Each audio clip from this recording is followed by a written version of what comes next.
Ary amin'izany dia mahazo tokokory rahalahy ampitoetra ny fiantsoana sy ny fifidianana anareo ao amin'ny Petera 2:1-10. Amin'ny anaran'ny Ray sy ny Zanaka ary ny Fanahy Masina. Iarahantsika mamaky ny Salamo 5:1 ka hatramin'ny 5.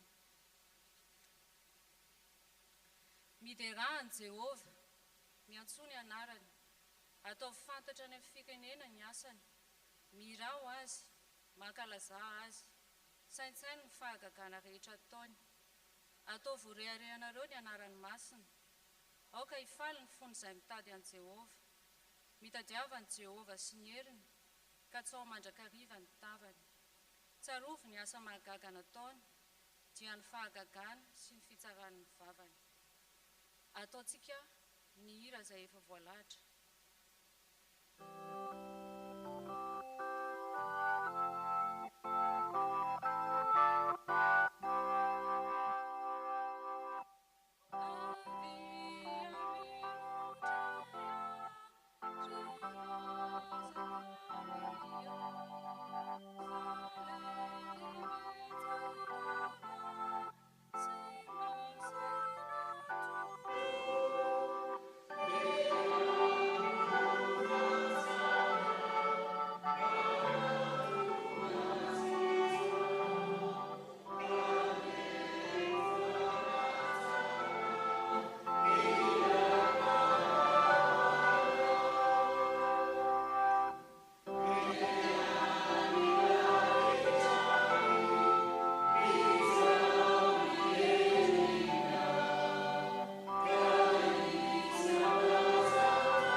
Ry Andriamanitra rainay tsara indrindra, indreto izahay zanakao, no tamonao ka tafavory indray eto an-tranonao mba hidera sy ankalaza ny anaranao.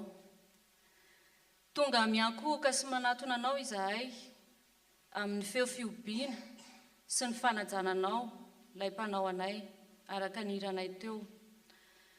Fa ianao tokoa dia Andriamanitra tsara sady mpanao ny tsara. Misaotra sy manome voninahitra anao izahay no ny asa mahagaga izay ataonao amin'ny fiainanay tsirairay avy isan'andro, nataonao tamin'ny sampanatily ary nataonao koa tamin'ny fiangonanao. Makasitraka ny fahendrenao sy ny fahaizanao izay tsy takatry ny sainay izahay. Atolotray ho anao irery Tompo ny voninahitra mandrakizay. Hatreo feno Tompo izao fotoana izao, ka mba tsy ho tahaka izay nidiranay teto no fa azo mifankaharazana aminao izahay. Amin'ny anaran'i Jesosy Kristy no anaovanay izany vavaka izany. Amen. Mipetraka ny fiangonana.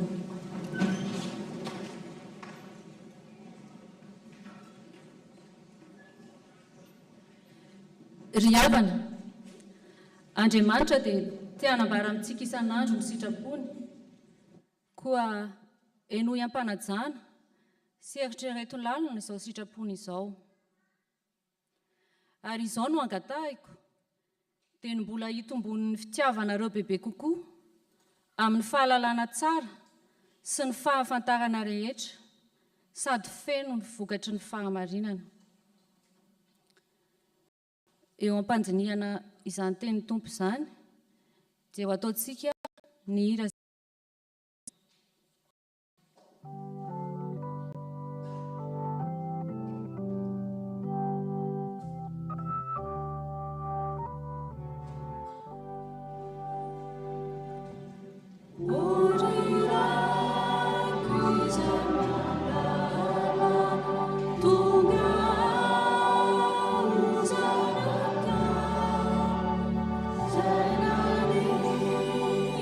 Far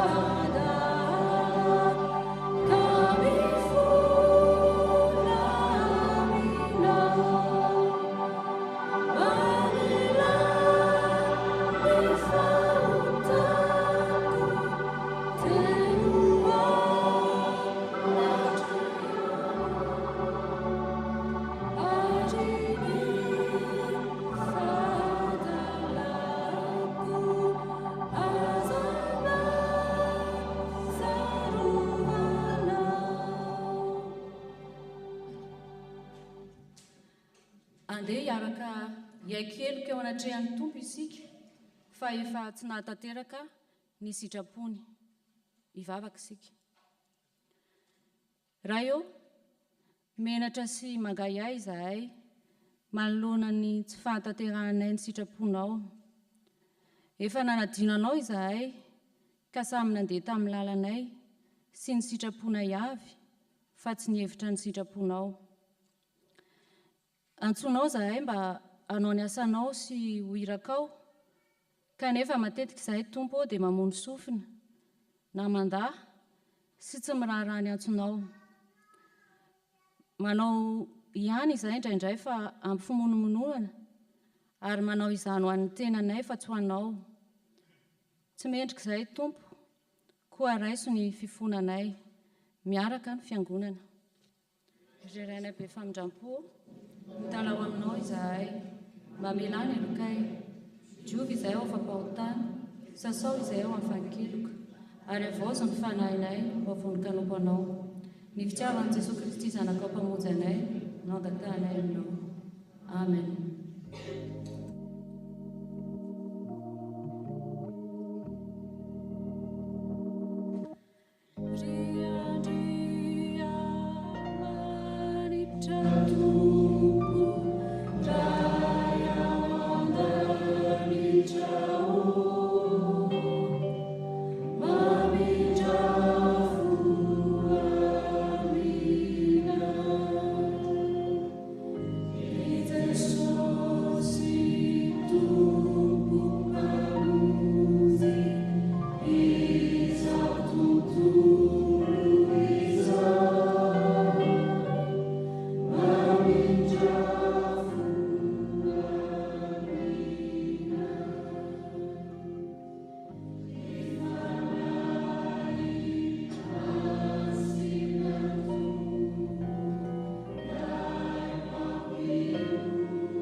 Ny sofin'ny tompo dia mahare fa tsy lalo-dalovana.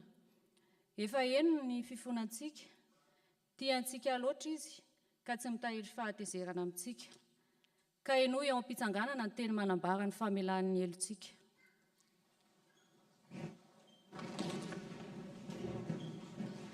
Hoy ny tompo, izaho efa nandevina ny fahadisoanao tahaka ny fandevina ny zavona ary ny fahotana tahaka ny raona.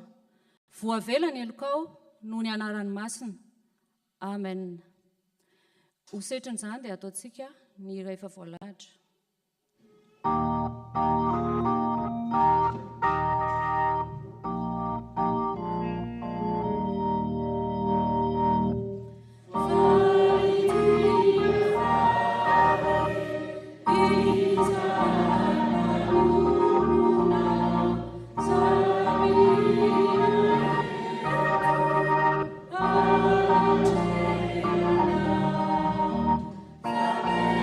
Yeah.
petraka ny fiangonana.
Ry havana, manakambara amintsika mandrakariva Andriamanitra amin'ny alalan'ny teniny.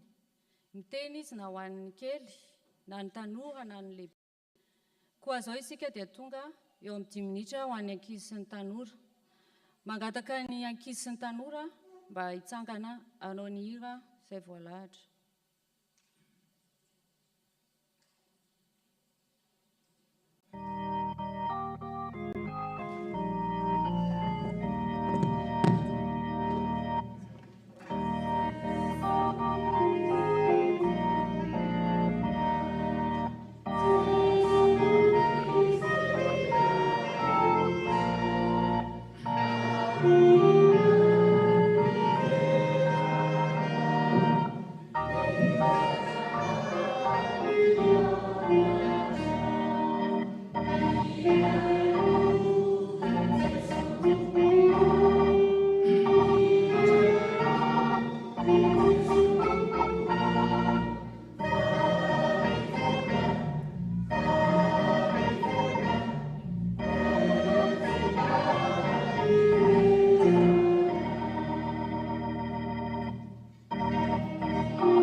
Deutéronome chapitre 8 et verset 3.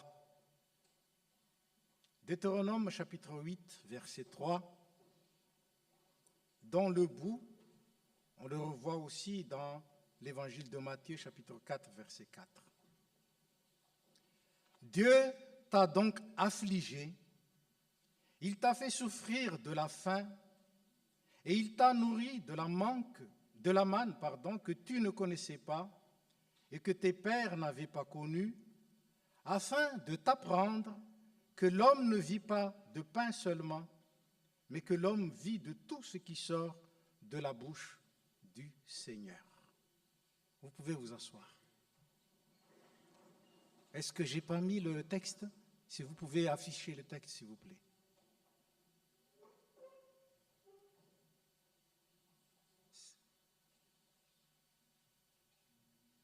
C'est pas affiché. L'homme ne vit pas seulement de pain, ou si vous voulez, de nourriture, mais vit de tout ce qui sort de la bouche du Seigneur. Voici une petite histoire qui se passait en Chine. Mais je crois que vous allez comprendre que c'est pareil à Madagascar, du moins jusqu'à un certain moment.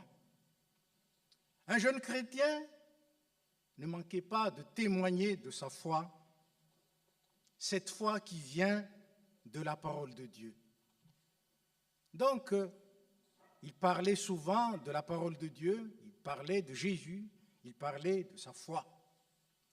Et un jour, un ami d'école lui dit, « Tu me parles toujours de Jésus et de sa parole. Tu ne peux pas changer de sujet ?» Et le jeune chrétien lui répondit, « Qu'as-tu mangé ce matin ?»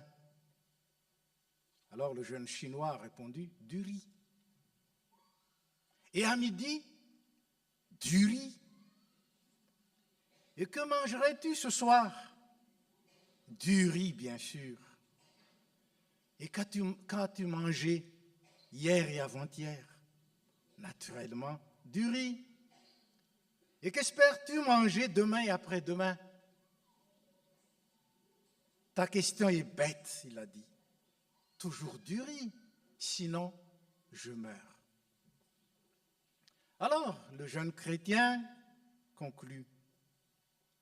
Tu crois que si tu ne nourris pas ton corps, tu mourras? Mais nous ne sommes pas faits que de corps, mais aussi d'intelligence et d'âme ou d'esprit. Si tu ne nourris pas ton corps, il mourra.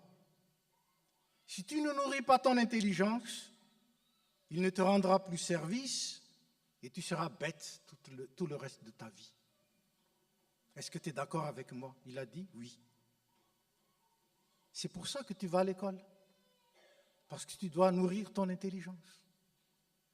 Et si tu ne nourris pas ton âme ou ton esprit, tu ne vivras pas comme il faut, comme Dieu le veut, et tu n'hériteras pas de la vie éternelle.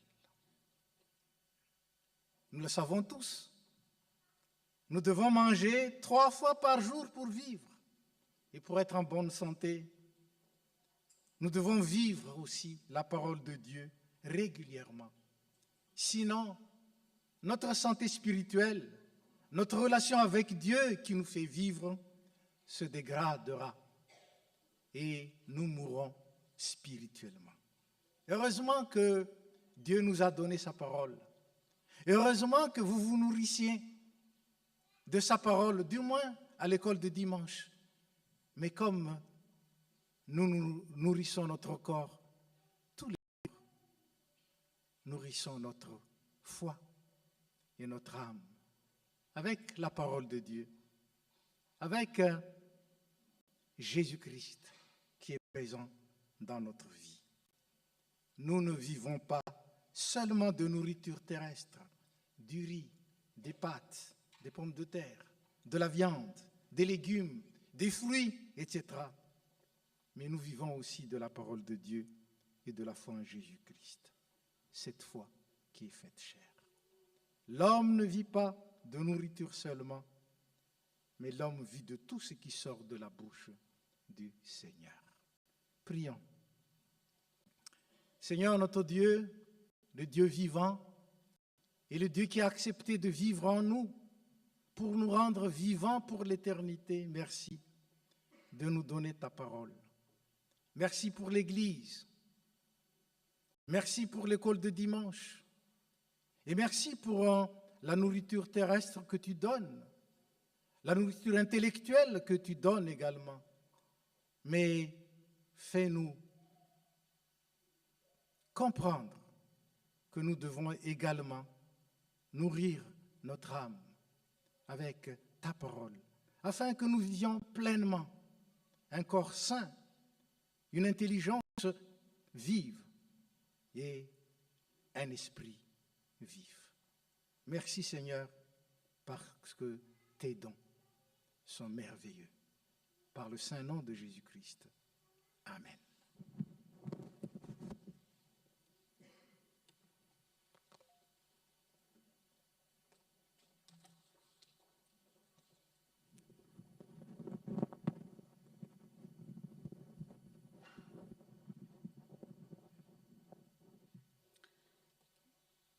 Mialohan'ny amakiana ny teny sy akarany tompona anjara amin'izany dia ho ataontsika ny hira efa voalahatra.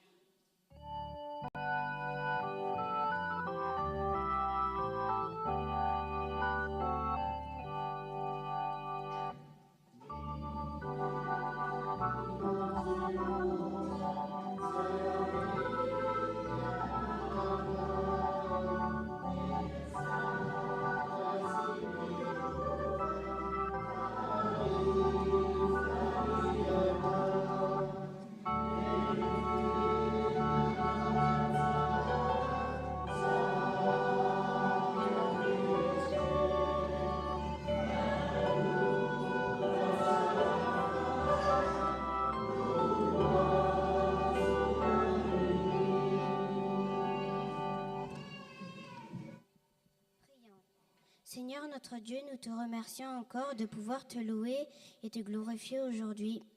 Maintenant, nous allons prendre et écouter ta parole. Nous te demandons, Seigneur, ton Esprit Saint, d'ouvrir nos cœurs et que ta parole y reste. Aide-nous à connaître ta volonté dans ta parole et t'obéir toujours. Merci Seigneur Jésus-Christ. Amen.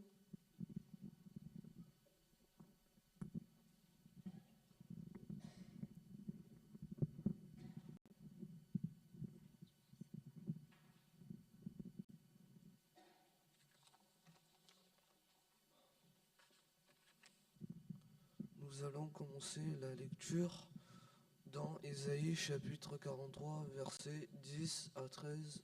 Ésaïe chapitre 43, versets 10 à 13. Vous êtes mes témoins, dit l'Éternel, vous êtes les serviteurs que j'ai choisis, afin que vous le sachiez, que vous me croyiez et compreniez que c'est moi. Avant moi, il n'a point été formé de Dieu, et après moi, il n'en aurait point. Moi qui suis l'Éternel, et hors moi qu'il n'y a point de sauveur. C'est moi qui suis l'Éternel, c'est moi qui suis Dieu. C'est le suis dès le commencement, et nul ne délivre de ma main. J'agirai qui s'y imposera.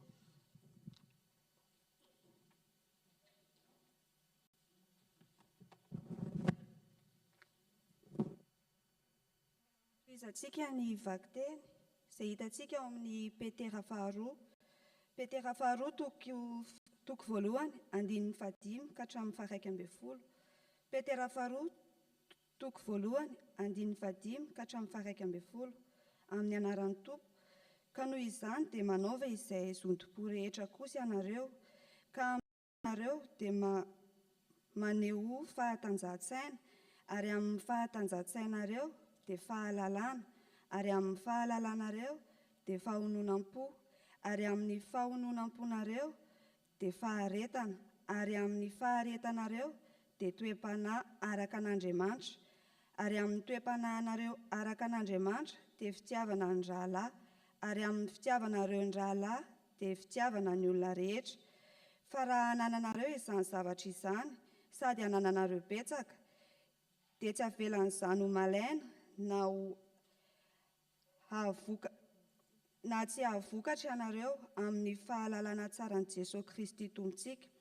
Fa izany tsy manana izany zavatra izany kosa dia toa jamba ka tsy mahajery lavitra, sady nanadino nanadiovana azy tamin'ny fahotany fahiny izy. Ary amin'izany dia mahazo tokoa koa ry rahalahy ampitoetra ny fiantsoana sy ny fifidianana anareo. Fa raha manao izany zavatra izany ianareo dia tsy ho tafitohana akory mandrakizay, fa toy izany no hanomezana malalaka ho anareo ny fidirana ao amin'ny fanjakana mandrakizay, izay an'i Jesosy Kristy Tompontsika sy mpamonjy antsika.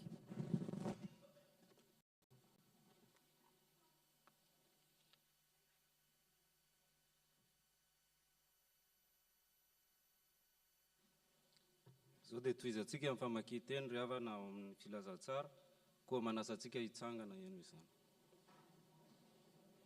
Filazantsara araka Mateo toko 10, andininy fahaenina ambin'ny folo, dia ny fahasivy ambin'ny folo ary ny faharoapolo.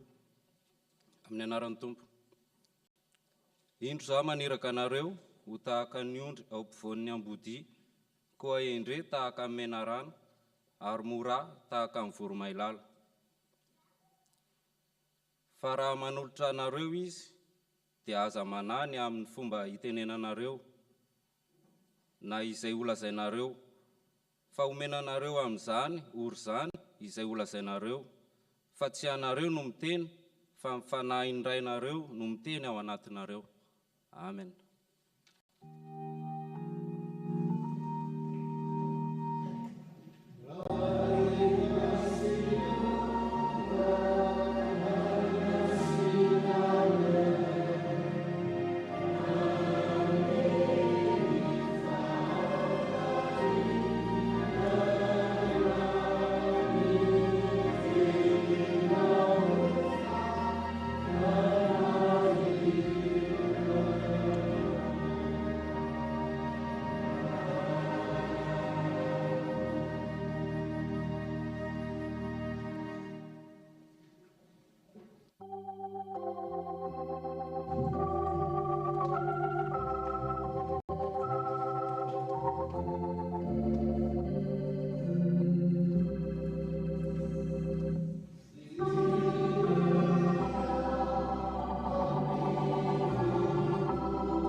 Arak'izany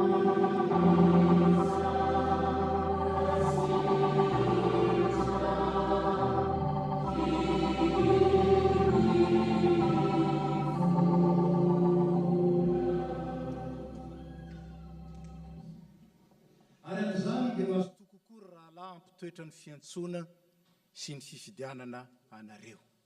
Ny fanahy masin'Andriamanitra ny hanampy antsika, azahoantsika mamaly izany anatra, izany antso, izany fampaherezana avy amin'ny tenin'ny Tompo izany.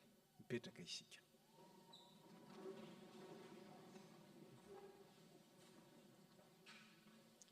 Ry havana ny Andriamanitsika dia Andriamanitra hafa loatra.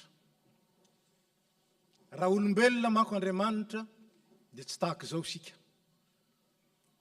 Saingy ilay Andriamanitsika dia Andriamanitra manana toetra miavaka. Io Andriamanitra tsy mila naizana izy io. Io Andriamanitra tsy refesy mandidy io. Io Andriamanitra avo sy ambony noho izay ambony rehetra io. Io Andriamanitra tompony fahefana rehetra ary manana ny fahamasinana dia tsy nibody ho azy samy rery ny aren'ny lanitra, fa te hizary zany amin'ny olombelona sy ny zavaboary noforoany. Zava-dehibe zany.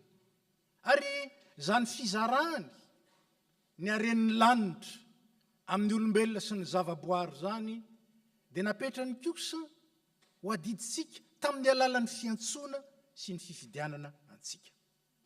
Ianareo ny vavolombeloko, hoy izy, raha ny antsony Israely izy. Tsy misy Andriamanitra afa-tsy zaho. Ary ianareo ny vavolombeloko, raha lazaina fomba hafa, tsy misy vavolombeloko koa raha tsy ianareo.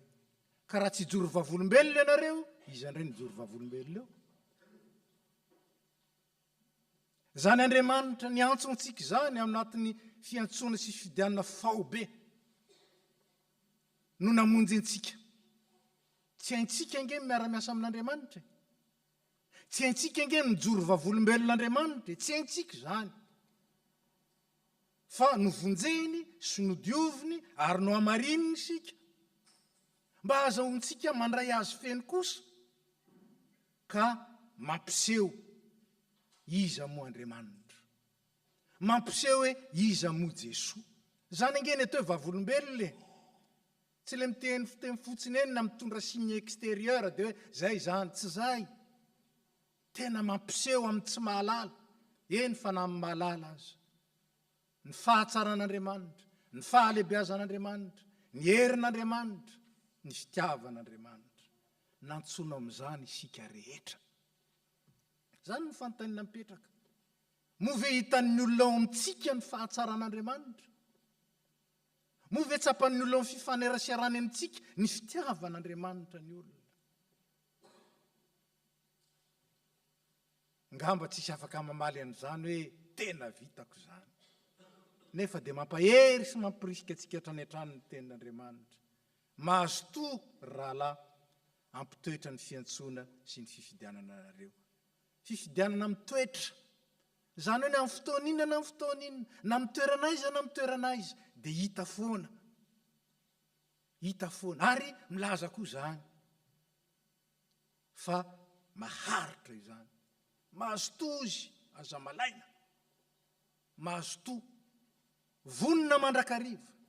Ary ataoko fa izao isan-taona ny tily izao dia ampatsiarovana antsika amin'izany indrindra. Satria ny tily, anisany hika ny tily ny hoe tily vonona trany. Ary sika izao zany dia nantsona ho tily ny tompoko vonona trany. Ny ho vavolombelona ampiseho amin'izao tontolo izao, izy Andriamanitra manahoana zany Andriamanitra zany. Fa tsy isika. Indraindray miseho mahery isika iseho amin'ny maha isika antsika. Zany je suis moa filaza azy. Fa ilay hany manao je suis ao amin'ny soratra masina dia Andriamanitra izy ny te hiseho ao amintsika. Raha izany ny fiantsonantsika mianakavy, fiantsoana foaobe ho an'ny rehetra, dia mahagaga ny fitondran'Andriamanitra fa omeny fanomezam-pahasoavana koa ny tsirairay mba azahoany manompo amin'ny joto, amin'ny faharetana ka mahavokatra be. Ay zany sika tsy mahavokatra eo amin'ny sahan'Andriamanitra, tsy mahavokatra ao amin'ny fanjakan'Andriamanitra raha tsy manaja ny fiantsoana manokana antsika, raha tsy manaja ny fanomezam-pahasoavana nomena antsika. Ireo tily ireo zany raha miala ao amin'ny tily ireo tsy mahavokatra.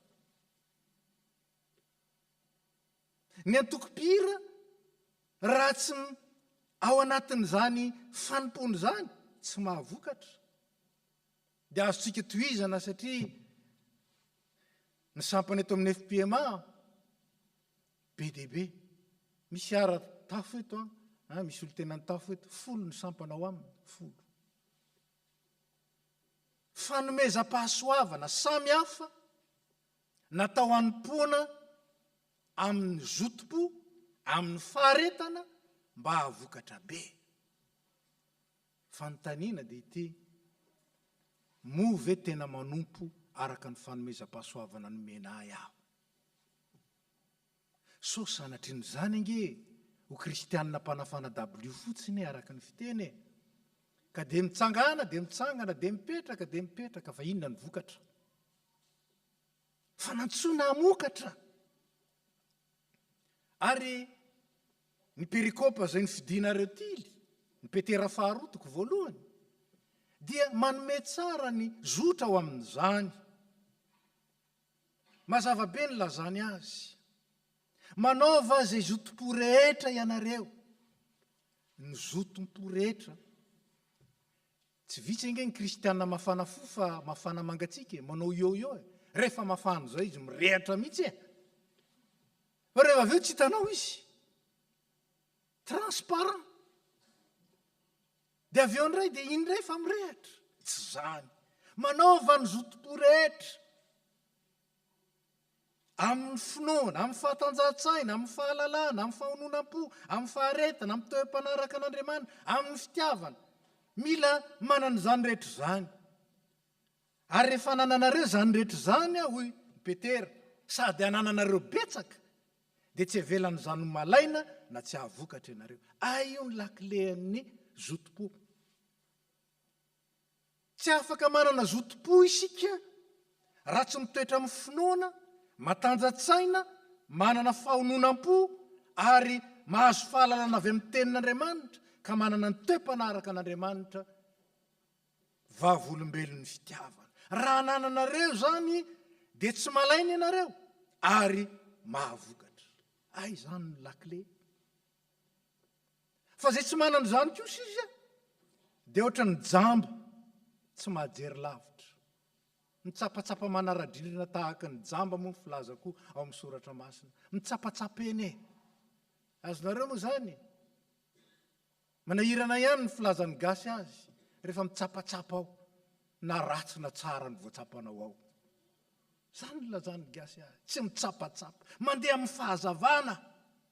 Ka sady manana zotom-po maharitra, feno no mahavokatra. Ko amin'izany mahazo toa kokoa. Raha lasy anabavisany ampitoetra ny fiantsoana sy ny fifidianana anareo.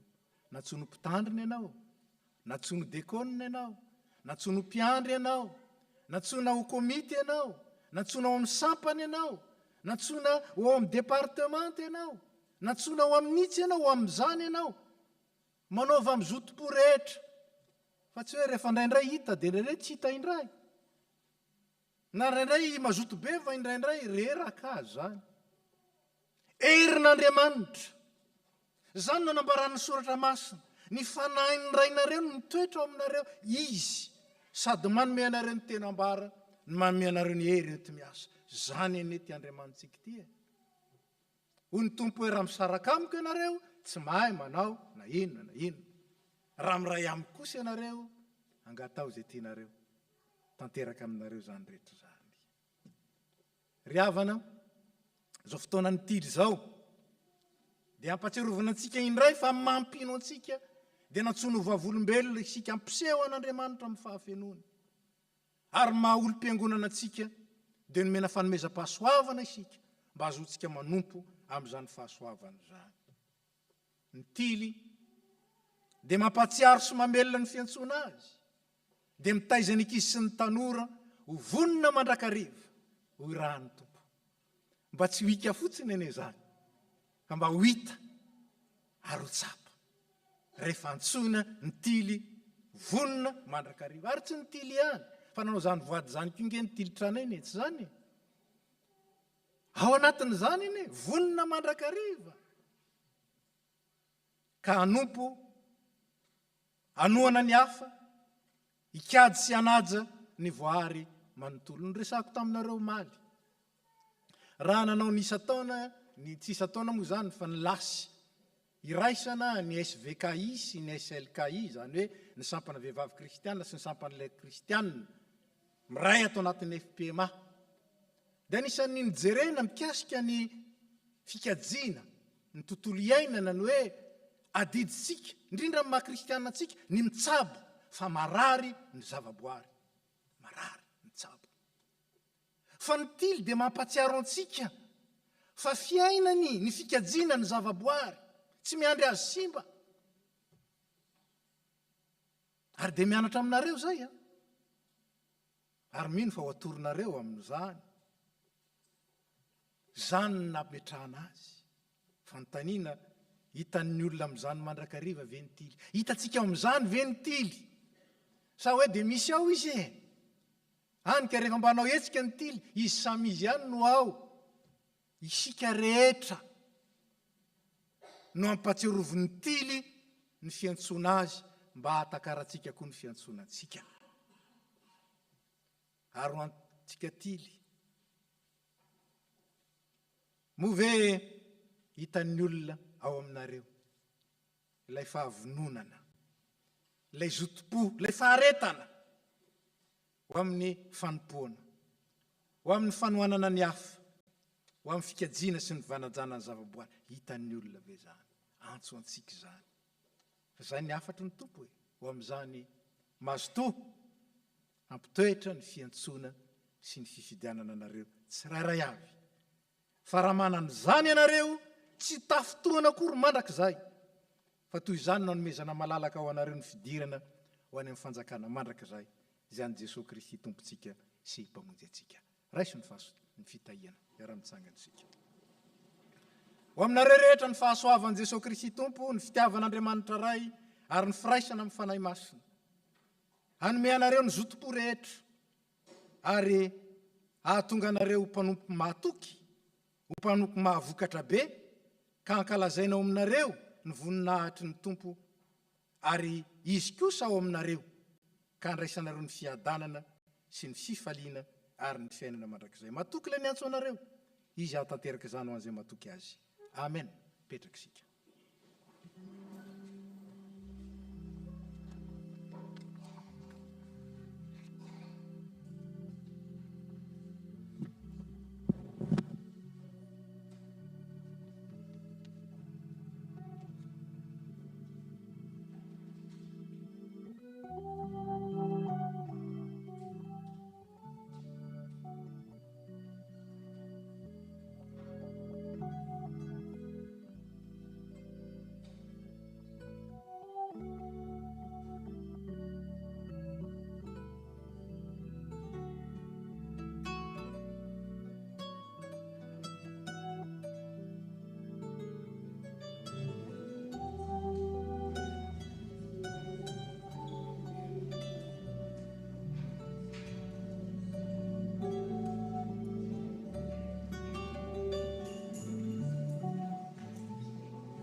Ry havana, maniraka antsika Andriamanitra mba azoto bebe kokoa arak'izay nifidianany antsika tsirairay avy.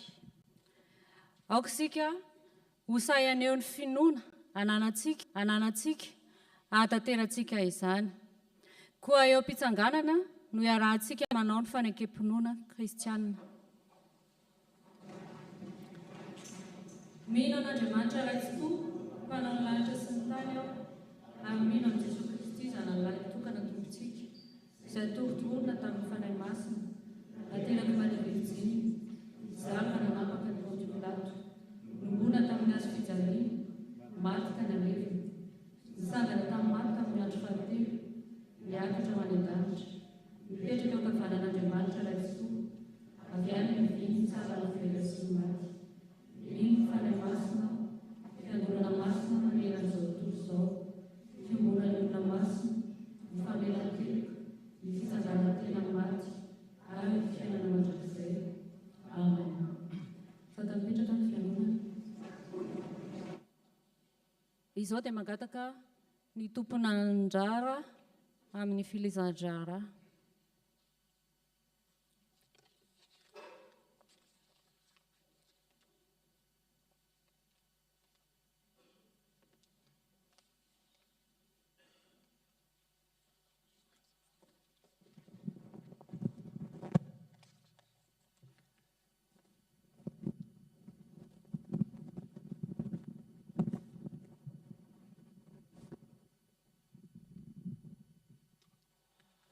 Ny mpitandrina sy ny komity FPMA Toulouse faly miarabantsika amin'ny anaran'i Jesosy Kristy lohan'ny fiangonana sy tompony asa.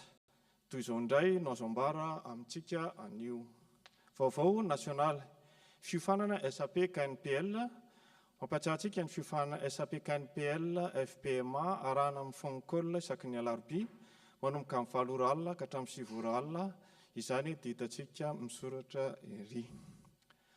Vaovao TAF STK, vente de produits. La vente de produits au profit du projet Tran Fiangonana continue et consultable directement vos commandes. Les informations et les prix des produits seront indiqués directement sur le site. Nous vous informons également qu'il y a eu de nouveaux produits et que vous avez aussi la possibilité de passer commande auprès du stand à la sortie du culte. Les prises de commande se clôtureront le dimanche 6 novembre pour les tableaux. Vendredi des jeûnes VDJ. Ne crains rien, car je suis avec toi. Ne prends pas de regard inquiet, car je suis ton Dieu. Je te fortifie, je viens à ton secours, je te tiens de ma droite triomphante. Ésaïe, chapitre 41, verset 10. Bonjour à toutes et à tous. La STK a le plaisir de vous inviter à son habituel vendredi des jeunes, le vendredi 4 novembre prochain à 19h30, ici même au Vieux Temple. Intitulée Dieu aux commandes, cette soirée ayant pour thème la part de Dieu dans les épreuves est ouverte à toutes et à tous. Alors, si tu te sens éprouvé, fatigué et que tu te poses des questions sur le rôle de Dieu dans tes épreuves, cette soirée répondra sûrement à tes interrogations. Nous vous attendons nombreux pour cette soirée ludique de louanges, de prières et d'édification. Soyez bénis. Alahady mpitarina, ny alahady mpitarina dia tanterana ny alahady 9 novambra herin'ny anio, fotoana hitondranam-bavaka sy hanoanana ny asa fitandremana eto amin'ny fiangonana. Koa eny amin'ny salle de fête de Gardouche, manomboka amin'ny 10 ora maraina ny fampimpivavahana, izay arahana sakafo agape hifampizarana. Toy izao ny fandaminana, samy mitondra entrée sy vary ary laoka isika, ka misy ny karazany roa ny laoka, na ganaritra na sosisy sy anana. Iangaviana ny tsirairay hitondra fitaovana afaka ampidirina amin'ny micro-ondes ary ny vary mafana atao anaty sac. Samy mitondra kovera isika. Isy valopo zaraina amintsika koa amin'io fotoana io anoizantsika izay fohy izay atolotra ny mpitandrina toy ny mahazatra araka ny teny hoe izay ampanarina ny teny dia aoka afohy zavatsoa ho amin'ny mpampianatra. Ho andreo izay tsy manana fiara dia misy fisoratana anarana atao mialoha sy aorian'ny fampitompo vavahana. Manana toerana anaty fiara koa dia angatahiny ilaza izany any amin'ny tompona andraikitra. Iangaviana izay manana camion afaka hitatitra voninkazo ilaina amin'ny aladiny mpitandrana ny asabotsy 5 novambra avy any Grisol makany Gardouche mba hanatona any Behavana. Fifidianana diakona. Noho ny fialan'ny diakona iray izay nifindra monina noho ny asa dia misokatra indray ny fisoratana anarana hirotsaka ho diakona hanolo azy. Araka ny fitsipika dia ny mpandray fanasan'ny tompo no hanapaka na iroso na tsy amin'izany fifidianana izany isika. Ko antsoina ary ny mpandray rehetra ho tonga amin'ny alahady 17 novambra andinika izany raharaha izany. Katekômena mitohy andro ny riva ny fampianarana manomboka amin'ny 4 ora tolakandro. Étude biblique sy asa fitandremana, tsy misy ny étude biblique mandritra ny fialan-tsasatra, tsy misy ihany koa ny permanence amin'ny talata ho avy izao fa jour férié. Fanadiovana ny trano fiangonana, ny tompona anjara ny fanadiovana ny trano fiangonana anio dia ny komity rehetra diarim-piangonana. Ny fampipoam-pivavahana amin'ny alahady heriny anio 9 novambra dia any amin'ny salle de fête de Gardouche izany arak'izay voalaza teo, hanatanterahana ny alahady mitany ary manomboka amin'ny 10 ora maraina dia ny voninahitra ho an'Andriamanitra ireriana.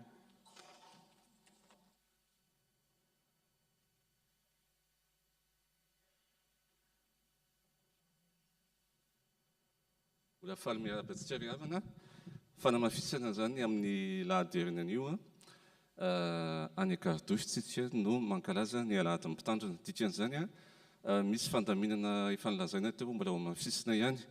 Fa ny fisoratana anarana dia azonareo atao mpiravana ho an'izay mbola tsy nisoratra hatramin'izao dia eo amin'ny 100 ihany aloha ny efa nisoratra. Fa mino angamba tsy efa hihoatra lavitra noho izany.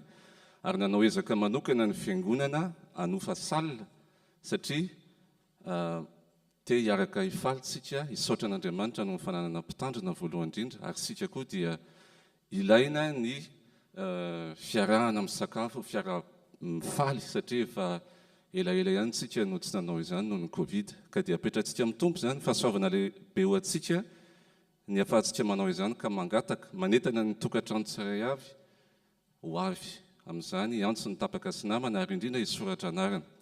Ny amin'ny resaka sakafo dia nanafatra ny commission hygiène et sécurité fa ny sakafo omanitsika zany dia farafahandriny ny sabotsy alina no andrahoana fa tsy ohatra hoe latsinainy na talata akory. Ny antony dia mba sakafo frais no entsika ihany satria efa nisy fotoana ihany teto amin'ny fiangonana nisy intoxication alimentaire satria nisy tsinety kely tao amin'ny fanaovantsika azy. Kanefa mino fa itsika tsara avy dia hanomana zavatra tsara ho an'ny tompo mba ahafahantsika miara-paty satria raha sanatria misy izany dia ny mpanomponareo no voasika.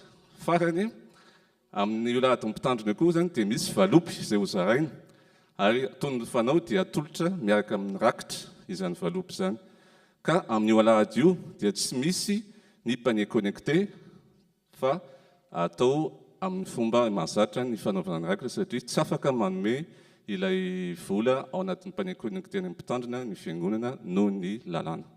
Dia apetraka amin'ny tompo izany rehetra izany ary dia manentana ny vahoaka FP Mantolozy ho tonga maro aneo ny voninahitr'Andriamanitra. Misaotra tompoko.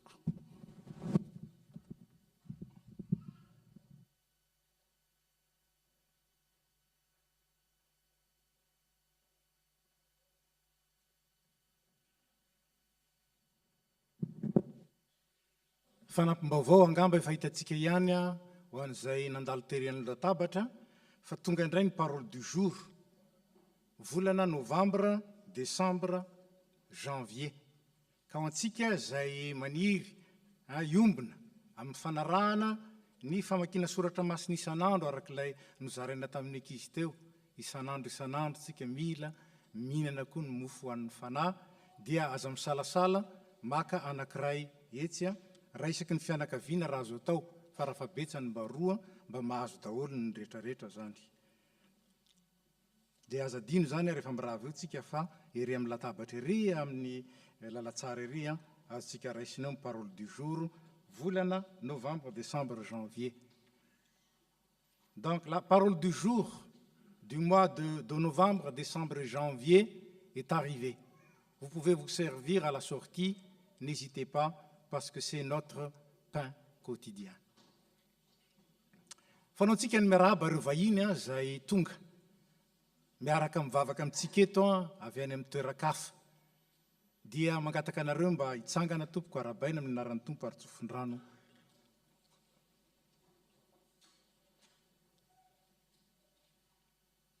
Dia faly zay miarahaba anareo ary mandray anareo tonga soa eto amin'ny tanànan'ny Toulouse, indrindra eto amin'ny FPMA Toulouse.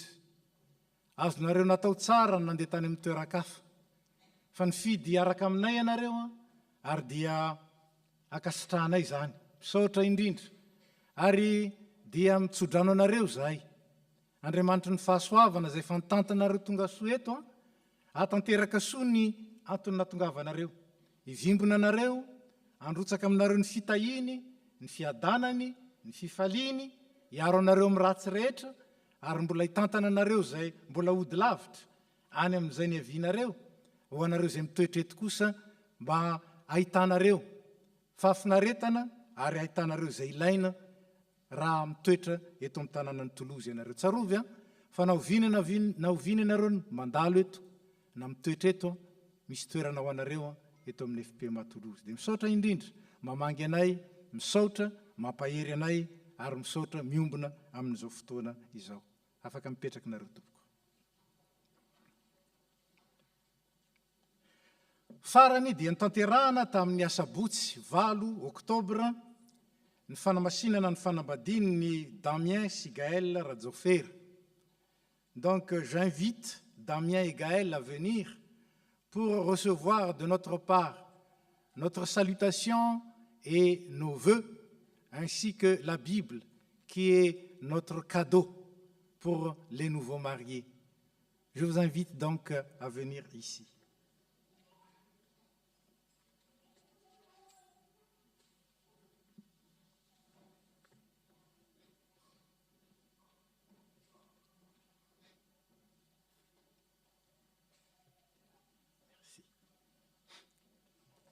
Gaël et Damien, nous sommes heureux avec vous et nous vous félicitons pour ce mariage.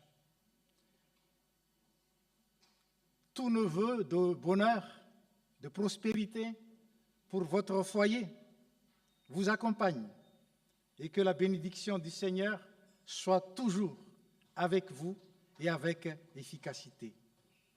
En plus, nous vous offrons cette Bible, la Bible pour le couple. C'est une Bible spéciale qui sera votre roadbook, c'est-à-dire votre livre de parcours qui vous aidera à retrouver, à se ressourcer pour l'amour dont vous avez besoin, pour vous aimer et surtout recevoir le bonheur promis à tous ceux qui s'aiment dans le Seigneur. Comment un jeune rendra-t-il pur son sentier en observant ta parole? Psaume 119, 9. Cette Bible est offerte à Radzofer Damien et André Gaël en souvenir et pour attestation de la célébration de leur mariage le samedi 8 octobre 2022 à la FPMA Toulouse. Applique-toi à la lecture et que toute l'Église vous souhaite tous les bonheurs dans vos nouveaux foyers, offerts ce dimanche 30 octobre 2022. Tous nos vœux de bonheur, et je demande à l'Assemblée d'applaudir pour les féliciter.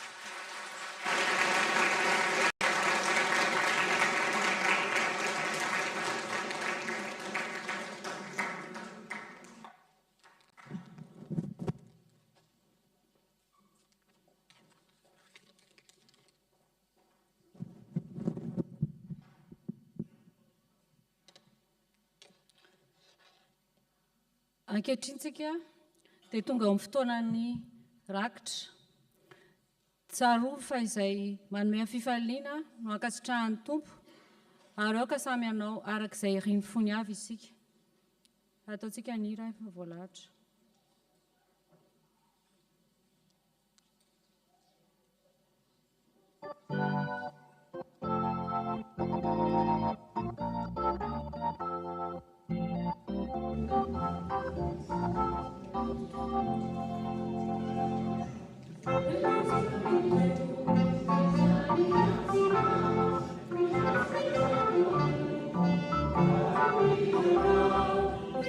Thank you.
Anizatsika ny hira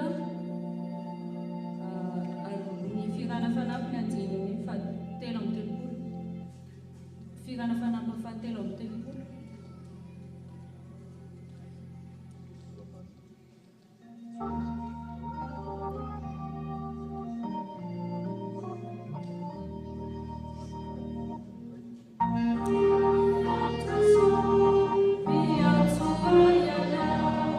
That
Zao isika dia tonga eo amin'ny fotoana manokana ho an'ny isan-taona ny tily mangataka ny filohan'ny androsa ety aloha afaka mipetraka ny fiangonana.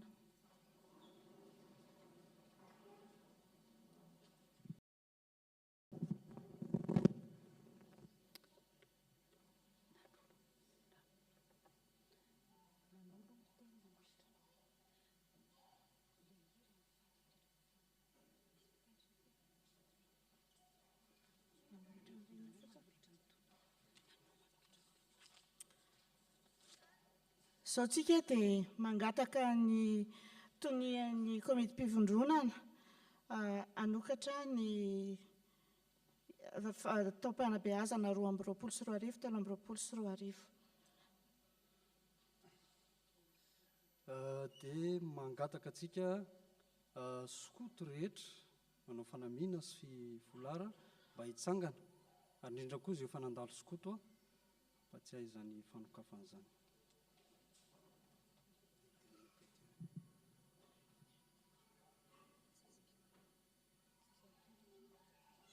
Tandremo, tilatra ny hatrany. Indreto vonony izay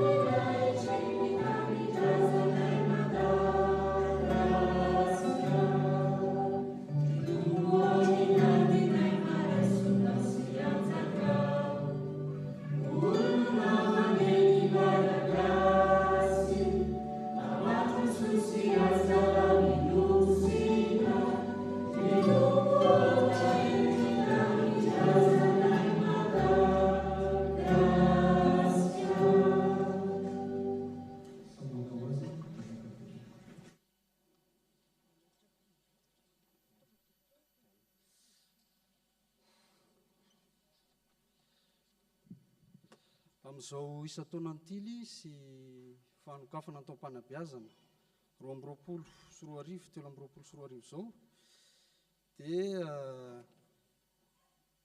faly hanolotra antsika fiangonana tena tony ireo mpiandraikitra miandraikitra ao amin'ny sampana tily eto amin'ny fiangonana FPMA.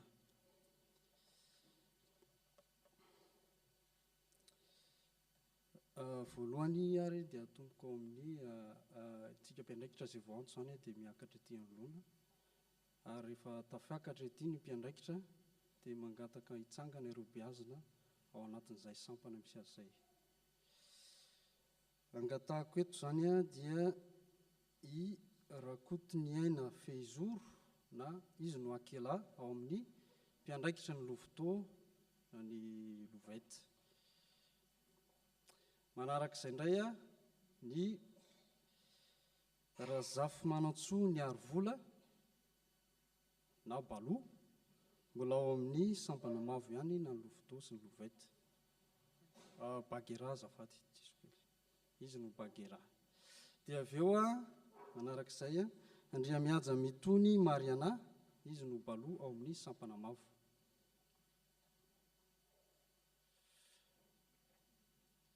Dia manaraka an'izay ny eo amin'ny sampana maitso ao dia atomboka amin'ny Sefo Ratsimbazafy Ainatsilavana mpiandraikitra ny sampana maitso na ny beazina 12 taona ka hatramin'ny 14 taona. Manampy azy ao dia i Cheftaine Rahartsiferana Nadia Vola Patricia mbola ao amin'ny sampana maitso ihany. Ary ny sampana farany ao amin'ny sampana menana ny Enea ahitana ny Rasoa Rahona Ajanirina miandraikitra ireo 12 taona ka hatramin'ny 17 taona. Dia misy elana tsinety moa fa mbola misy namana ray izy fa tsy afaka noho ny asa. I Sefo Andrianasolo Tsira Tolotry ny Aina izay mpiandraikitra ny sampana mena koa. Ka dia angataka ny ireo louveteaux, les louveteaux et les louvettes, veuillez vous lever s'il vous plaît.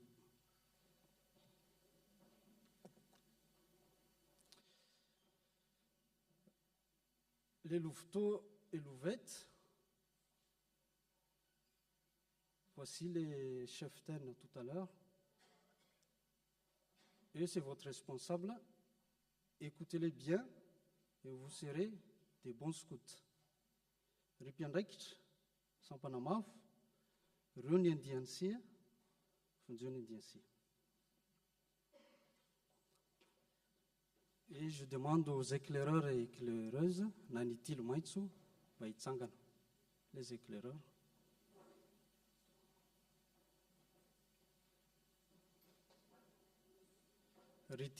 Les éclaireurs et éclaireuses, voici vos responsables, obéissez-les et vous deviendrez des hommes et des femmes toujours prêts. Ripiandraikitra, sampana maitso, fonjeo ny antokon'se. Et enfin, mangataka ny mpiazana sampana mena.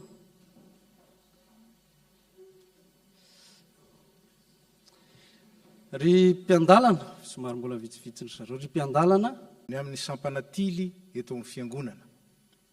Misaotra ny amin'ireo mpiandraikitra nantsoinao ary namaly ny antsonao. Angatanay ny fitahinao sy ny fampaherezana avy aminao. Ka ninona ilainy azaony mahatanteraka izany fanompona masina izany, omeo azy malalaka eny mihoatra noho izay nangatana sy eritreretina aza araka ny hery izay miasa ao amin'izy ireo. Dia taio koa ireo beazina mba hitombo saina, vatana, fo, fanahy, ka olombanona ary indrindra ho vavolombelona mahatoky. Dia ianao nampavokatra ny asan'ny tily sy ny asan'izy ireo mba ho voninahitry ny anaranao ary ny fiangonana koa dia ataovy sady mahay misaotra noho ny fisian'izy ireo, mahay mandray azy ireo amin'ny asany ary manohana azy hatrany hatrany amin'ny vavaka sy amin'ny asa. Matoky izany izay noho ny anaran-tsoan'i Kristy izay mitantana anay ary mitahiry anay amin'ny fahavononam-panahy mahatritrika. Dia amin'ny anaranao no angatana izany Tompo. Amen.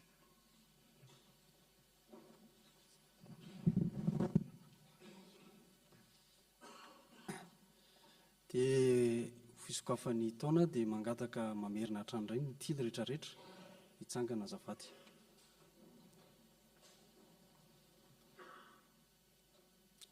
Aorinan-tia no mandray fitenenana ny komity sy ny solotena.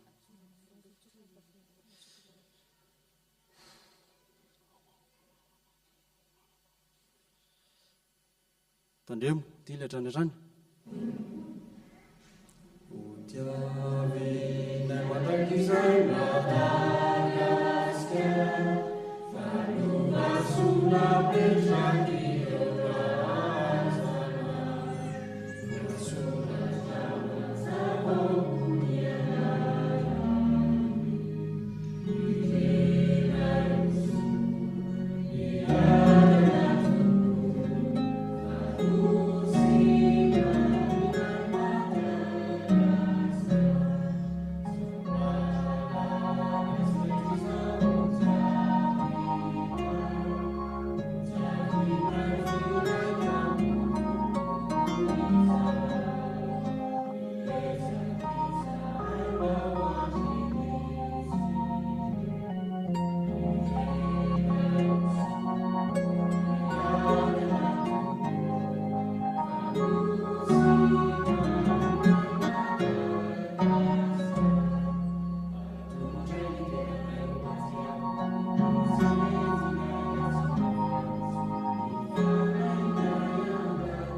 fanabeazana 2023 ny sampana aty samakoaza tampitra.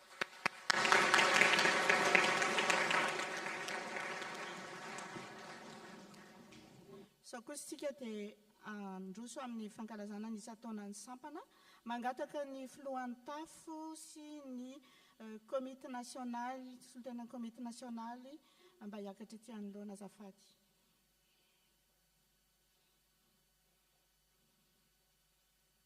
Ry havana malala, ny voalohanteny dia misaotra an'Andriamanitra noho ny fahatanterahany isa-taona 2024 ny sampana tily, sady fanokafana ny taom-panabeazana vaovao indray. Ho fanohizana ny fiainana ny teny faneva izay sorotr'asa am-piangonantsika tamin'ity taona-ity, izay hoe ndeha hitsangana sy anangana araka ny Nehemia 2:17, dia miezaka ny sampana tily azody kokoa, ampitoetra ny fiantsoana sy ny fifidianana azy eto anivon'ny fiangonana sy eto anivon'ny fiarahamonina. Ny teny izay efa nitoriana teo no nandrenana izao isa-taona izao sy hoentina makivaky indray ny taom-panabeazana vaovao. Ny asan'ny sampana tily sy ny fiantsoana azy raha tsorona dia ny amolavola zaza sy tanora ho tonga olo-dehibe tompona andraikitra ho an'ny tenany, ho an'ny hafa, ary indrindra ao anatrehan'Andriamanitra sy ho an'Andriamanitra. Fianarana sy fampiarana ny fampianaran'ny soratra masina no atao amin'ny beazina amin'ny alalan'ny lalao sy atrikasa no ampitany izany. Nahita santionany tamin'izany ny fiangonana tamin'ny aktivité nataon'ny tily tamin'ny Olympic Scout Games tamin'ny volana janoary, na koa tamin'ny lasin'ny sekoly ny tenin'Andriamanitra natao tany Maseba tamin'ny volana avril nanaovan'ny tily stand de jeu. Ambadiky ny lalao rehetra dia misy sotoavana kristianina foana anabeazana ny zaza sy ny tanora. Omaly dia journée copain no nanamariana ny isa-taona ka ny fitandrovana ny tontolo iainana no lohahevitra nampitaina tamin'ny zaza sy ny tanora, ary natonga ny komite mpivondronana sy ireo mpanabe nanapa-kevitra hitondra azy ireo hanao visite guidée ny jardin du muséum de Bordeaux Rouge, niaraka tamin'ireo olo-kafa na zaza na tanora na olon-dehibe tsy tily fananiry hiaraka taminay.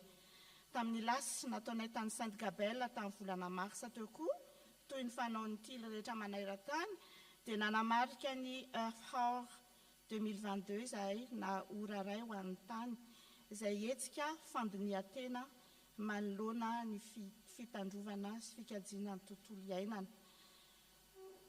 Nampitaina tamin'ny ankizy tamin'izany, nampatsevina tamin'ny ankizy tamin'izany ohatra ny fampiasana ny jiro, ny rano, ny finday sy ny sisa. Raisinay izao fotoana izao ho fisaorana ny fiangonana amin'ny fanohanana ny sampana tily ary mirary indrindra izay ny hitohizan'izany hatrany. Misaotra indrindra ny komite nasionaly sy ny ekipa nasionaly mpanabe scout tamin'ny fanotronanareo izao fotoana izao. Sarobidy ho an'ny fivondronana capitale Toulouse tokoa ny fisianareo sy ny fahatongavanareo. Misaotra ny mpitandrina sy ny filohan-tafo izahay tamin'izao isa-taona izao, nanokana fotoana ny aonana sy ny fanakalozana tamin'ny komite nasionaly sy ny komite mpivondronana, ny fampizarana ny fiainan'ny sampana tily teo anivon'ny nasionaly na eto amin'ny tafo mba hahafahantsika manatsara zavatra mandroso amin'ny tsaratsara kokoa ho voninahitr'Andriamanitra. Dia misaotra ny firaisan'ny sampana izay, misaotra manokana ny diakon'ny firaisan'ny sampana tamin'ny fanampiana rehetra nataonareo na tamin'izao isa-taona izao na nandritry ny taona. Dia misaotra ihany koa anareo solontenan'ny ekipany tily eto Madagasikara, faritany Frantsa, izay soloan'ny chef-teny Farah sy chef-teny Randrana tena mangataka anareo hitsangana eny am-pitoerana. Izy miravavy moa izany dia efa mpiandraikitra teto amintsika fa izay indray ny antson'Andriamanitra ho azy dia any amin'ny tily eto Madagasikara faritany Frantsa izy no mpiandraikitra, fa ny fijoroanareo eto dia ankasitrahanay koa satria fijoroana vavolombelon'ny firalahiana scout. Misaotra afaka mipetraka anareo. Dia misaotra indrindra anareo ray aman-dreny koa izahay manome fatokisana anay amin'ny fanabeazana ny zaza, ny zanakareo, ny zaza sy ny tanora. Tamin'ny voadiny batisa anareo ray aman-dreny dia nanaiky teo anatrehan'Andriamanitra sy ny fiangonana fa anaiky izay fitazan'ny fiangonana ny zaza ary anisan'ny fitazana napetraky ny fiangonana ny fitazana tily. Androany zay dia misaotra anareo ny safidy izany lalan'izany koa. Je voudrais maintenant m'adresser aux enfants et aux jeunes. Et je voudrais remercier en particulièrement ceux qui ont répondu présents à l'invitation des scouts hier. À tous les scouts, je voudrais vous remercier pour votre implication au sein de la section, pour votre joie et le plaisir que vous éprouvez d'y être et votre volonté de grandir ensemble dans le Seigneur avec vos camarades. Je sais bien que ce n'est pas toujours facile pour vous, que quitter votre zone de confort pendant les week-ends ou quelques jours de camp n'est pas chose aisée, surtout quand on vous apprend à vous dépasser, par exemple en marchant en exploration en pleine nature, à Cadalan sous 40 degrés cet été, ou aller puiser de l'eau et allumer, attiser le feu de bois pour cuire à manger, mais vous y êtes parvenus. Sachez que ces valeurs-là, acquises au camp, vous seront utiles toute votre vie, des valeurs d'humilité, d'austérité, d'esprit d'équipe, et j'en passe. Je dis toujours qu'au scout, on apprend la parole de Dieu en s'amusant. Vous en êtes témoins, et j'ose espérer, avec l'Assemblée ici présente, que vous serez les dirigeants et responsables de cette Église demain, si Dieu le veut. Cette année, nous rendons grâce à Dieu car des nouveaux compagnons de route nous ont rejoints. Pour cette année pédagogique, nous avons la joie d'accueillir des louvettes comme Naomi, Johanna, Ezra, Stina et Marie, les éclaireurs Nandim, Timothy, Mahar, les aînés Samba Tchemiour, et nous lançons une invitation aux jeunes à partir de 8 ans à venir nous rejoindre. Vous savez, être scout, c'est un privilège. C'est l'occasion d'apprendre à servir le Seigneur dès votre plus jeune âge. Mais c'est aussi servir son prochain, lui être utile. Être scout, c'est la mise en application de la parole de Dieu que vous apprenez par exemple à l'école de dimanche ou à la maison avec vos parents. Voilà, nous vous invitons à rejoindre nos rangs, à être avec nous les petits soldats de Jésus. Nous avons accompli pas mal de choses, mais nous avons encore beaucoup d'aventures et beaucoup de choses, beaucoup de projets à réaliser. Et pour cela, vraiment, nous vous invitons à venir nous rejoindre, à partager dans la solidarité scout, ne serait-ce que cette ambition de bâtir une église, un nouvel édifice pour l'AFP à Toulouse. Nous avons besoin de jeunes dans notre groupe pour servir le Seigneur au sein du scoutisme. L'appel est lancé. Merci de votre attention. Farani, misaotra ny fiangonana manontolo amin'ny fanohananareo ny asan'ny sampana tily dia misaotra indrindra koa anareo mpiandraikitra rehetra mpiara-miasa amin'ny fanabeazana ny ankizy reo zandrikelinareo, ondrikelinareo, zandrikelinareo amin'ny Jesosy nomena hotazaina dia mampahery anareo amin'ny adidy masina nataonareo. Dia misaotra indrindra ny fiangonana manontolo ho an'Andriamanitra irery ny voninahitra.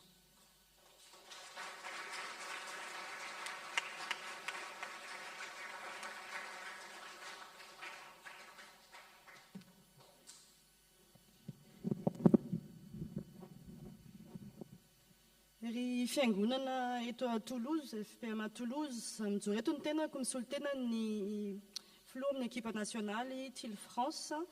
Fa ny miaraba anareo dia misaotra an'Andriamanitra lehibetsika fa tafahoana indray tamin'ity anio ity. Nomeny fotoana fa namiombona ametraka eo am-pelantanany ny taom-panabeazana 12 3 ny Tily Capitole Toulouse. Mahavelo-panantenana tokoa avy anana mahita reto ankizy tanora marobe, tena marobe nareo. Mahafinaritra mijery aho hoe mbola mijoro dia mbola velona izany ny fikambanana matoa mbola mijoro eo ankizy ireo. Ary indrindra ihany koa mahafaly ny mahita ireo mpiandraikitra izay mijoro teto teo. Maneho ny fahavononana eto anatrehan'ny fiangonana sy ny ray aman-dreny amin'izao fotoana izao. Aza adinitsika fa matoa izy ireo tonga teto androany, nijoro teto, nanaiky nijoro teto, dia manaiky ho atolotra-pahambe maso toy ireny a.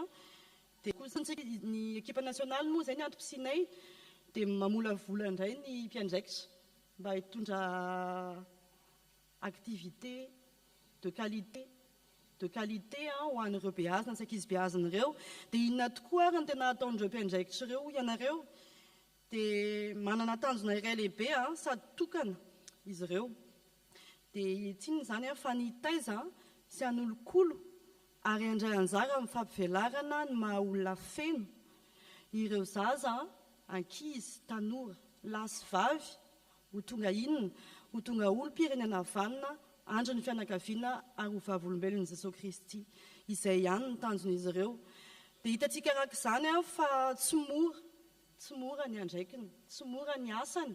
Dia izay indrindra no iantsona anareo fiangonana, iantsona ny mpitandrina, ny komiti-pivondronana, ny ray aman-dreny, ny mba hanohana anareo azy ireo. Mila tohana izy, mila tohana ara-panahy izy, mila tohana ara-moraly izy, mila tohana ara-pitaovana izy, mila tohana ara-boly izy. Fa indrindrany koa izy mila tohana izy alefa miofana.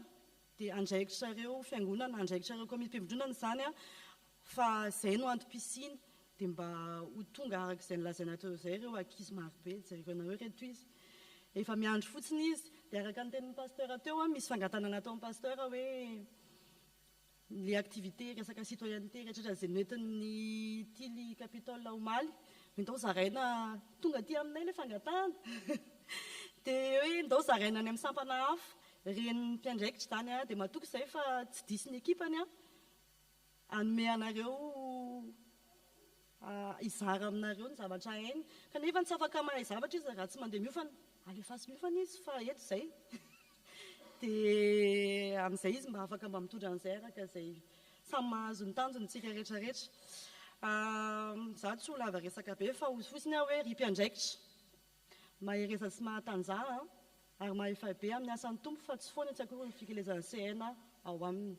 Amarana koa azy dia araka ny tenen'ny filohan'ny komiti-pivondronana teo, ny anay ny ho an'ny skoto valeur anankiray ho an'ny skoto izay tiako zaraina amin'ny fiangonana eto capitole androany dia ny hoe havan'ny olon-drehetra ny tily. Tianay daholo ny olona rehetrarehetra atao anatin'ny ho anay tsy misy hoe rehefa ianona dia tsy tianay dia rehefa sampana anona dia samihafa fa hoe tsy tily say dia tsy tianay fa ho anay noho ny tompo Jesosy Kristy dia tianay daholo nareo. Ka izay valeur izay no tiako zaraina amin'ny fiangonana dia mamela anareo hampianatra anareo hira.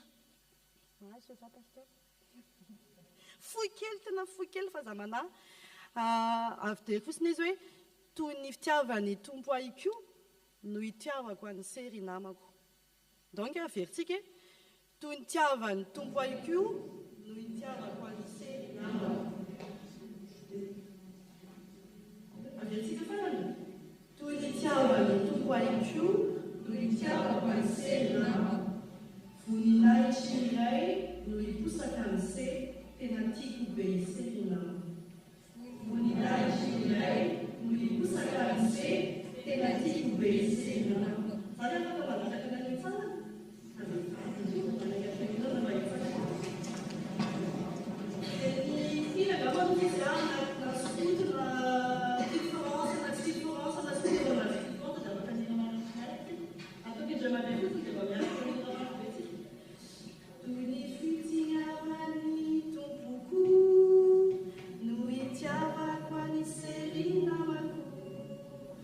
Voninahitra iray no miposaka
ary amin'izany dia mahazo toa kokoa ry rahalahy ampitoetra ny fiantsoana sy ny fifidianana anareo. Izany teny soratra masina niraisin'ny sampana tily kapitaly izany no iarabako nay solotena ny comité national sampana iraisana FPMA anareo eto amin'ny tafo Toulouse. Misaotra an'Andriamanitra lehibe tsika fa tanteraka androany ny fotoana fisokafana ny fanabeazana 2020 sy ny 2024 ny sampana tily kapitole. Isaorana izy satria voninahitra avy aminy izany. Misaotra indrindra anareo rehetra nanohana ireto sampana ireto. Misaotra ny fiangonana manontolo, misaotra ny mpitandrina, misaotra ny birao fiangonana izay manohana azy ireo ary ny mbola angatahanay dia ny mbola angatahanay dia ny mbola hanohananareo azy ireo mba hahazahoan'izy ireo anatevin-draharaha sy hanohana mandrakariva ny sampana mba hahazahoan'izy ireo anatevin-draharaha amin'ny fandraisana anjaran'izy ireo amin'ny fananganana tontolo iainana tsaratsara kokoa izay efa nangatahan'ny pastera taminay ihany izany. Dia ho an'Andriamanitra irery ny voninahitra. Misaotra tompoko.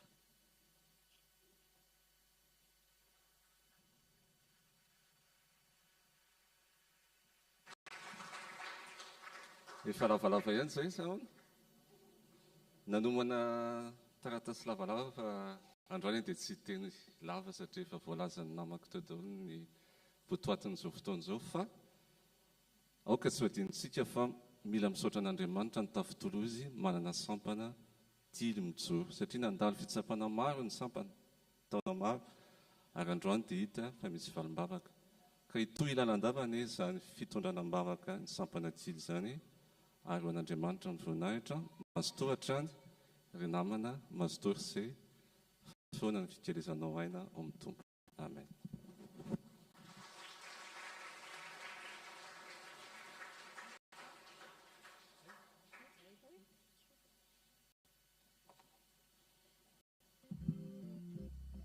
Izao tsika dia tonga eo amin'ny fotoanany ankatoka.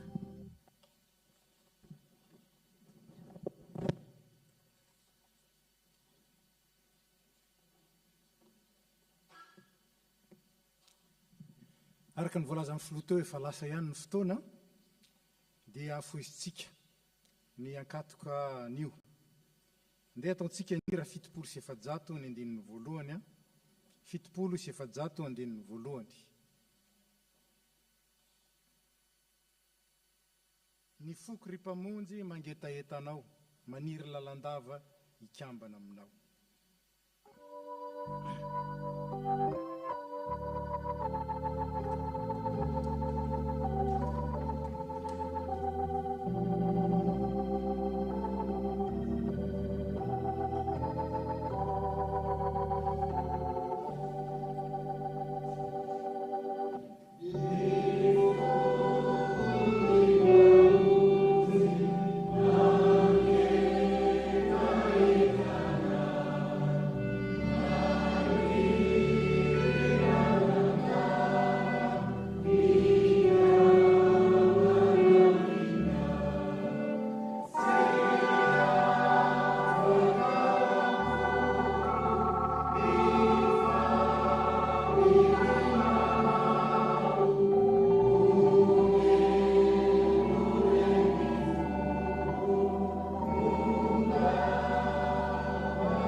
Korintianina voalohany toko faraky amby folo ny andininy fahenina amin'ny roapolo ka hatramin'ny fahavalo amin'ny roapolo. Korintianina voalohany toko faraky amby folo andininy fahenina amin'ny roapolo ka hatramin'ny fahavalo amin'ny roapolo. Mivako toy izao amin'ny anaran'ny tompo izany. Fa na oviana ianareo ny mihinana itony mofo itony sy misotro amin'ny kapoaka dia manambara ny fahafatesan'ny tompo ianareo mandra-piaviny. Koa nazovo ny mihinana ny mofo sy misotro amin'ny kapoaky ny tompo amin'ny fanahy tsy mendrika dia homeloka amin'ny tena sy ny ranon'ny tompo izy. Fa aoka ny olona mantatra ny tenany dia aoka izy hihinana ny mofo sy sotro amin'ny kapoaka. Ny fandraisana ny fanasan'ny tompo dia eken'ny kristianina fa fahasoavana sady loharanom-pahasoavana. Misy fitahim-panahy izay avaozina rehefa miray latabatra amin'ny tompo isika, mihinana ny nofony sy misotro amin'ny rany. Ary ambaran'ny teksta nofiditsika androany fa manambara ny fahafatesan'ny tompo isika isaky ny mankalaza ny fanasan'ny tompo na mandray anjara amin'ny fanasan'ny tompo. Manambara ny fahafatesan'ny tompo. Inona moa ny hevitro zany? Ny dikan'izany dia zao, maty ny tompo, fa tsy hoe fe historika fotsiny zany, fa maty ho ahy sy ho anao ny tompo. Maty teo amin'ny toerako sy teo amin'ny toeranao ny tompo, satria nisy zavatra mahafaty nataoko sy nataonao. Zay no heviny. Ka manambara ny fahafatesan'ny tompo ny fandraisana ny fanasan'ny tompo. Maty ho an'izay tokony hahafaty any tompo, ary maty ho an'izay tokony hahafaty anao. Nefa rehefa miaina n'izany isika, dia milaza koa zany fa tsy tokony mbola hanao izay hahafaty isika. Rehefa nombo teo amin'ny hazo fijaliana Andriamanitra ny soa hotatsika, dia tokony handeha amin'ny fanahy mendrika isika ary handeha amin'ny lalana mahavelona. Tsy fahazarana zany no mandray ny fanasan'ny tompo. Tsy majika zany ny fandraisana ny fanasan'ny tompo. Fa mila toe-panahy vonona aneo zany. Zany no mahatonga atsika miakeloka. Ary zany koa no mahatonga atsika rehefa amin'ny ran'Andriamanitra fo, avelan'Andriamanitra ny elotsika, dia mamela ny eloko ny hafa koa isika. Fa ny olona miray latabatra amin'ny tompo sy miray latabatra dia olona vita fihavanana.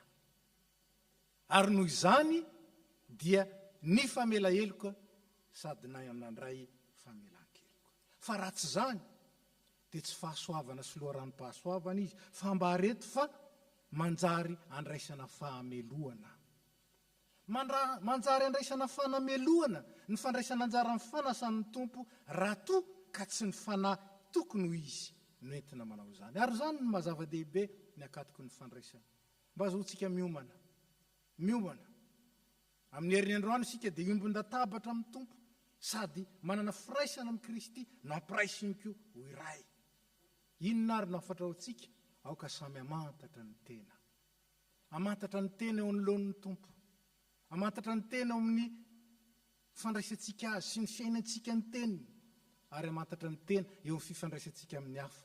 Raha toa isika ka mbola tsy namela, kanefa efa navelan'Andriamanitra heloka. Raha toa isika tsy mety hiavana amin'ny namana, kanefa efa nampihavanan'Andriamanitra tamin'ny tenany, tamin'ny alalan'ny rany Kristy sy tamin'ny alalan'ny tenany Kristy. Aoka ny olona mantatra ny tenany. Aoka isika samy amantatra ny tena, dia asaina isika hihinana ny mofo sy hisotro amin'ny kapoaka amin'ny firavoravona sy ny fisaorana an'Andriamanitra. Hivavaka isika. Tompo, misaotra anao, zay no ny asanao mahagaga, asa tsara. Anavaozanao isan'andro ny toe-panahinay mba hanahaka anao satria zanakao zahay. Meo anay ny atsiaro mandrakariva fa ny fahotana dia mahafaty, nefa dia efa nentin'i Jesosy Kristy teo amin'ny hazo fijaliana ny fahafatesana vokatry ny fahotanay mba handehananay amin'ny fiainam-baovao kosa.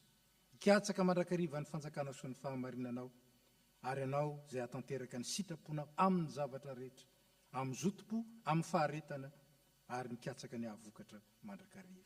Dia amasino izay rehetra, ampiomany, mba hahatonga ny fandraisanay ny fanasanao, ho loharan'ny mpitahiana, ho loharan'ny pahasoavana, fa tsy loharan'ny keloka na ozona sanatria. Matoky izany izay, satria mahatoky ianao ilay efa niantso anay ary manokana anay ho amin'ny fiombonana amin'ny zanakao. Dia amin'ny anarany sy amin'ny alalany misaotra ray. Amen.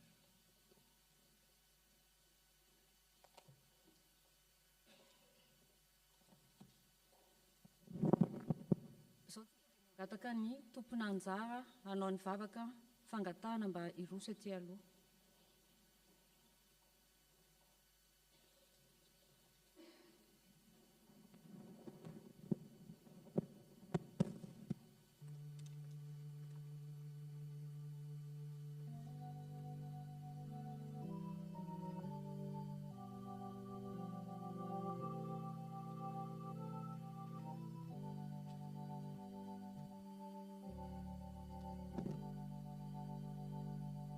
Kivavakitsika tompoko ry Jehovahandriamanitra ao raha ny amin'ny alalan'i Jesosy Kristy mbola manondrika ny lohanay eto anatrehanao izay ankehitriny ianao no efa miteny anay fa mifampivavaha ary mivavaha mandrakariva ka aza mitsahatra fa ny vavaky ny marina dia mahery indrindra ka indreto izay tompo misaotra anao noho ny fahatanterahana izao fotoana izao aoka tokoa izay tompo hanavao ny fanoloran-tena ho anao mba ho vonona nompo anao mandrakariva. Tompo, mitondra-bavaka anao ankehitriny izay ho an'ny olona rehetra izay mandalo fahasahiranana ankehitriny, ninonino izany endrika izany fahasahiranana izany. Ianao anie no hanampy azy ireo hitodika aminao ary hametraka izany eo am-pelatananao. Vavaka ho an'ny marary ihany koa izahay tompo mba hanomezanao fanasitranana ho azy ireo ary mba hainao tokoa no hanolo-tsaina ny mpitsabo anome azy ny analany rofo rehetra ary mbola mivavaka koa izay tompo ho an'ny asan'ny fiangonana, ho an'ny asan'ny sampana tsirairay avy, ho an'ny tetika asan'ny fiangonana dia ny azahoanay trano mba hahafahanay tompo hiara hivavaka ary tsy ho feran'ny isa. Apetraka amin'ny pelatananao ny ezaka tsara ny amin'izany. Apetraka amin'ny pelatananao koa ny asa fitoriana filazantsara izay efa napetraka ao an'ny fiangonana. Ianao tompo no ameno ny mpitoroteny, ny mpitandrina, ny katekista, ny fanahinao masina mba tonga ny olona maro hiverina ao am-balanao tompo. Dia mbola mivavaka ihany koa izahay tompo ho an'ny mpitandrina anay sy ny ankonany mba hanomezanao azy ny fampaherezana mba ianao no toetra mandrakariva hiaraka amin'ny hampahery azy amin'ny asa izay niantsonao azy ho an'ny tompon'andraikitra isan'ny ambaratonga amin'ny fiangonanay FPMA indrindra ny FPMA Toulouse. Vavaka ihany koa izay tompo ho an'ny tanindrazanay Madagasikara. Ianao anie no hita ny mpitondranay hanolo-tsaina mba tonga ny vahoakanao malagasy hiaina ao anatin'ny fiadanana tokoa. Io koa izao firenena mandray anay izao, io ny mpitondra tompo tolory-saina ary aoka ny ezaka tsara rehetra koa tompo mba ho tahinao ahafahanay miaina ao anatin'ny fiadanana. Tompo, maro ny zavatra tokony mbola angatahanay aminao fa fohy ny fisainanay fa mahatoky izahay fa ny fanahinao masina dia efa manonona tonom-bavaka izay tsy voatononay ary tianay tokoa izany vavaka izany ampiarahana amin'ilay vavaka tsara indrindra nampianarinao anay manao hoe Ray anay izany an-danitra mamasina ny anaranao ho tonga ny fanjakanao atao ny sitraponao ety an-tany tahaka ny any an-danitra mameno izana saza ao anay ary mamela ny elokay tahaka ny amelanay izay meloka taminay ary aza mitondranay amin'ny fakapanahy manafahanay any ratsy hanao fanjakana sy ny hery ary voninahitra mandrakizay. Amen.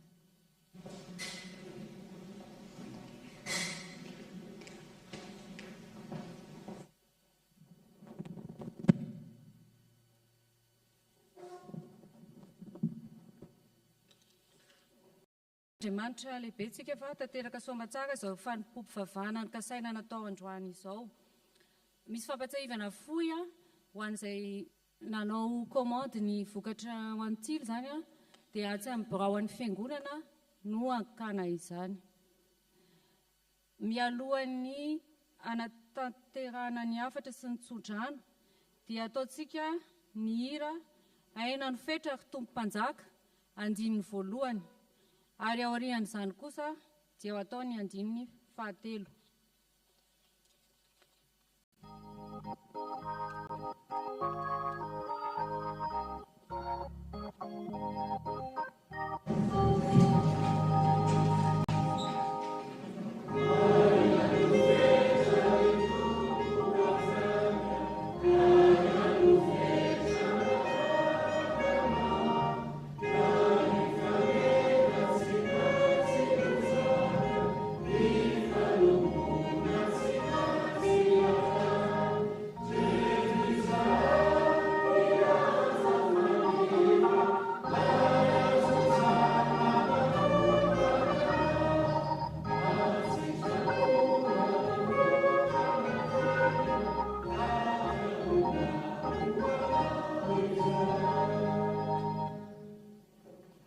afaka antsika avy amin'ny tenin'Andriamanitra.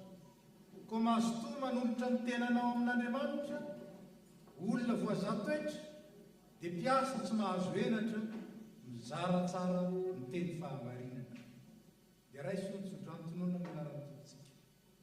Ary Andriamanitra ny fahasoavana rehetra, izay efa niantso anareo any amin'ny voninahiny mandrakizao ny Kristy, rehefa niaritra fahorona vetivety ianareo, dia izy no hatanteraka sy hampiorona ary hampitoetra anareo ho aminareo rehetra izay ao amin'ny Kristy ane ny fiadanana.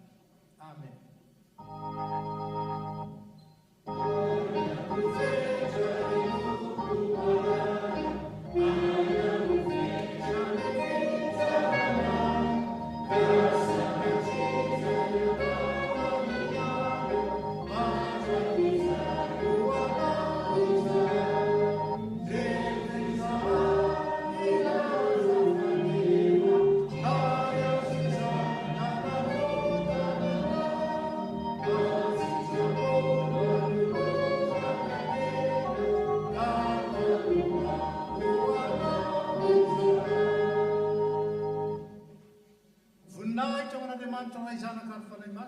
Izay hatramin'ny taloha indrindra ka ho mandrakizay. Amen. Mandehana ny fiadanana ka manomponotompo.